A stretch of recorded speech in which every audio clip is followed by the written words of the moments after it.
અને પછી જે પણ આગળનો કાર્યક્રમ હોય તમારે કરવાનો.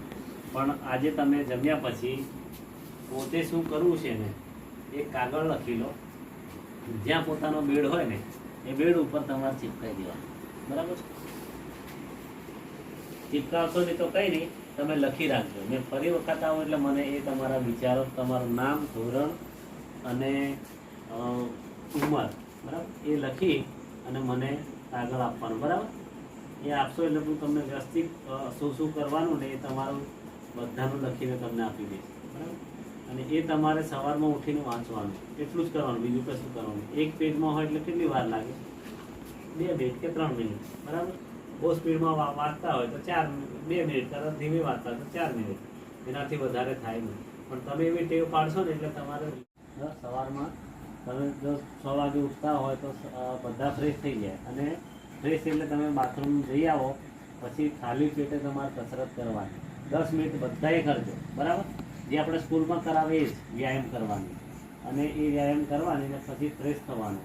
તો એ તમે થોડુંક ગાંઠ મારી લેવું. અને સૂતા પહેલાં વિચાર કરવાનો કે મારા વિચાર એ જ મારું જીવન છે. કે આવનારા વિચારો શુદ્ધ બને. આપણા કેવા બને? શુદ્ધ, સારા, આપણા શરીરમાં કેળવાય એવા. બરાબર?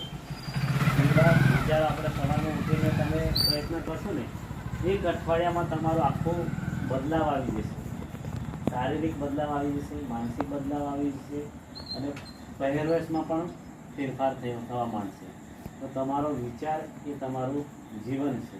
એટલે આપણે કેવું વાંચવું, કેવું લખવું, કે રીતના લખ્યા પછી સારા અક્ષર કાઢવા, સારા અક્ષર કાઢ્યા પછી પણ એને 1 લીટીમાં પૂરું કરું, 2 લીટીમાં પૂરું કરું, 3 લીટીમાં પૂરું કરું, એ તમારા વિચારો તમે લખી શકશો. બરાબર છે? તમે જેવું વિચારશો મારે એક શબ્દ માટે પણ આપણી વાણી સંયમમાં રાખવી જરૂરી છે. બરાબર? આપણે સારું બોલવું, સ્પષ્ટ બોલવું અને શુદ્ધ બોલવું. સારું બોલવું એટલે કેવું ખ્યાલ? જેવું તેવું નહીં બોલવું. સ્પષ્ટ બોલવું એટલે તોતળાયેલું નહીં બોલવું, આવું નહીં. જે પણ કહેવાનું હોય તમારે બેનપણી કે જે બે હોય ને એને સ્પષ્ટ કહેવાનું, એને સંભળાય એવું કહેવાનું. બરાબર? હું તમને સ્પષ્ટ નહીં કહેતો તો